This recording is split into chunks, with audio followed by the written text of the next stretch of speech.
Today our hot discussion topic is ketone diet. Whether it is scientifically recommended in diabetes is the question to be answered. Ketone diet is definitely not recommended in diabetes.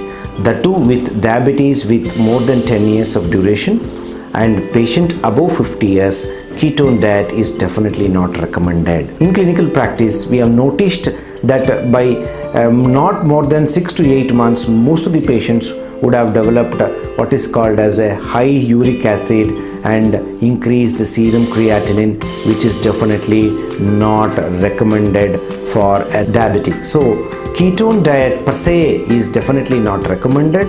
The adverse effects of ketone diet are increase uric acid and increase serum creatinine, which are most dangerous in a diabetic patient. Non-diabetic is recommended or not? Yes, there are some scientific values evaluation in the clinical medicine that high protein diet, no carbs, less fats are recommended for patients with high physical activity and obesity, people or on prolonged fasting. There are some science telling that it will reduce your weight, it will reduce your cholesterol.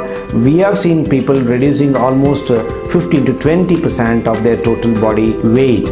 But weight is definitely always not a criteria. Other parameters like kidney functions and liver functions and uric acid are very important. So one blanket recommendation for ketone diet and diabetic is definitely not no to the patients. And definitely we recommend what is called as a mixed diet, high protein, less carbs and less fats with fiber is the recommended diet for diabetes.